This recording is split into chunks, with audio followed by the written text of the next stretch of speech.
news here at 11. The man accused of kidnapping at least 2 people outside of a store is caught. But first, Brian Laundrie's car could be a big piece to the puzzle. His family reported him missing on Friday and told police the last time they saw him was Tuesday. Her body was found over the weekend in a camping site in Wyoming.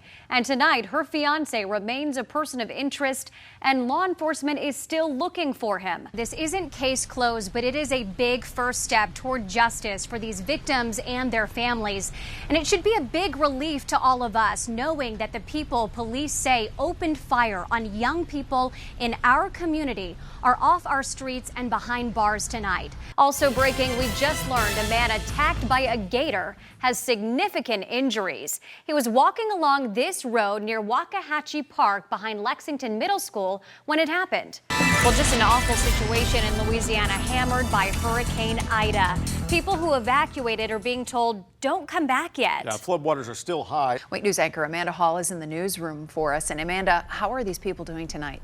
Well, authorities say one of the victims, who is a student, is in critical condition. She mentioned there that it was a White House event. It wasn't the rally with all the music and the very huge crowds, 300 or 400 people inside. But more than anything, this will be a watch party for the presidential race. President Trump won Florida and won Lee County by almost 20 percentage points. New video tonight, a bear takes a stroll inside of a family's business. This is at Decker's Decor in Golden Gate Estates.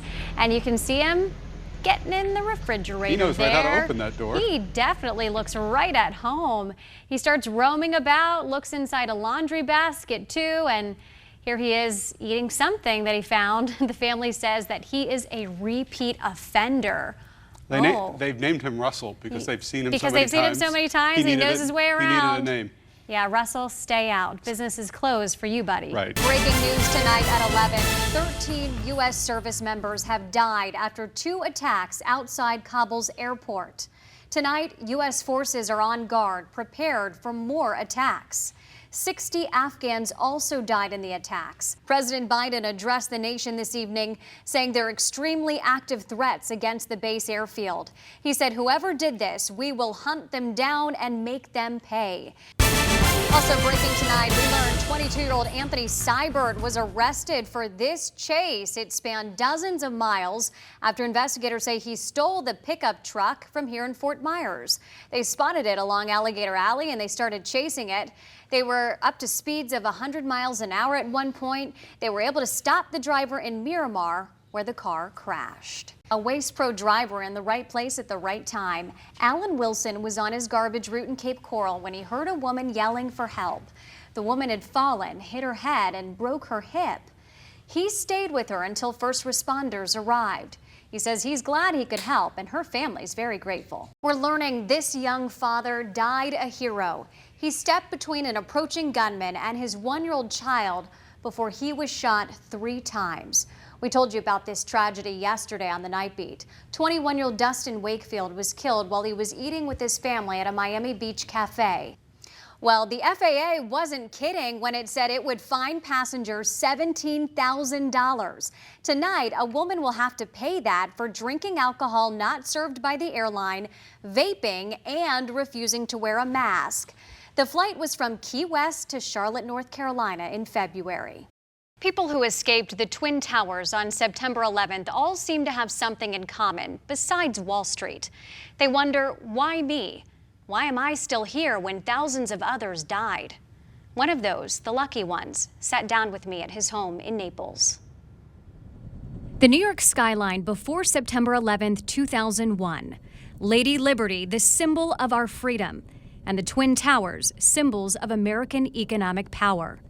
And at the heart of it, thousands of traders like Rob Riley, who got to work at 7 a.m. Probably the most beautiful day we've had in a long time. White puffy clouds, bright blue skies. His offices were on the 25th and 26th floors of the first tower hit.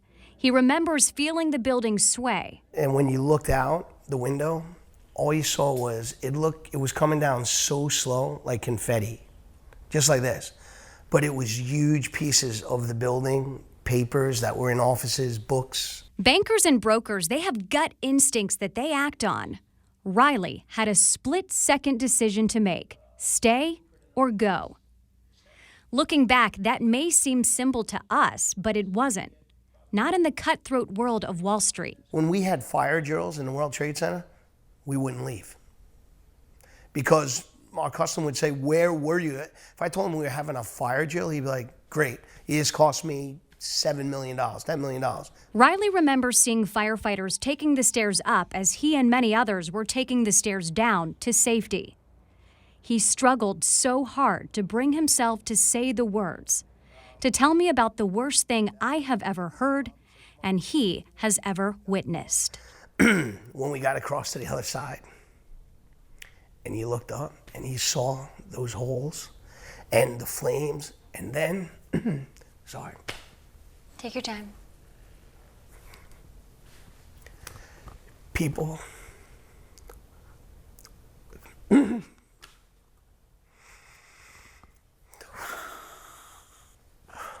sorry, man.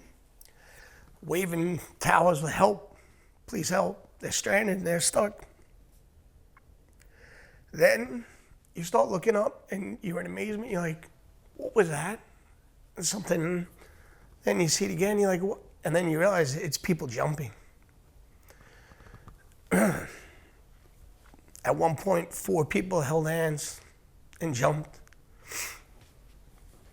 How hard it had to be to know that you're jumping to your death. Let's go. I love you, jump. Because you're gonna get scorched or burned up there. And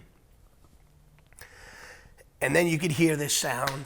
Then you'll never forget the smells and the sounds of that day. And they still overwhelm his senses 20 years later. So does the question his son asked his wife that day. My son asked her, is Daddy dead?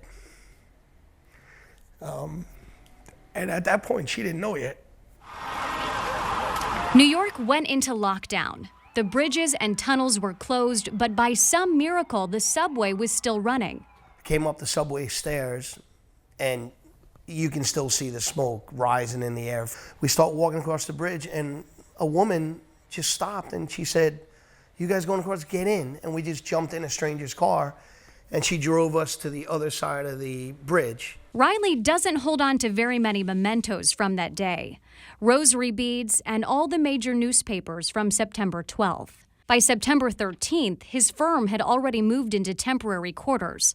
And on Monday, September 17th, Wall Street reopened, with many of the stock traders among the missing. Riley guesses he went to 30 to 50 memorials. These memorials we'd go to, there would just be pictures of all our friends hanging around. Little children running around, sometimes a wife who was still pregnant. It was surreal. No one had a body to bury. No one found anyone. Wall Street is the brokerage and the trading, they were a fraternity. So it was, imagine these are all your fraternity brothers. It took him up until just a few years ago to visit the National 9/11 Memorial. He took his youngest son, who wasn't even born on 9/11. A lot has happened in those 20 years. Kids' graduations, retirement, moving to Florida. But the memories of that day never fade. Is it something you try to push out of your mind, or do you allow yourself to think about it? No, I think when you first call me to talk about, would I be willing to talk in this about 9/11, and my first thought is 100%, because I never want to forget that day, ever. I don't want, if you allow yourself to forget it, then it goes away. If you allow yourself to feel the pain of that day, it'll instill inherent thoughts and feelings in you that you want the country to feel. What can you say? You know.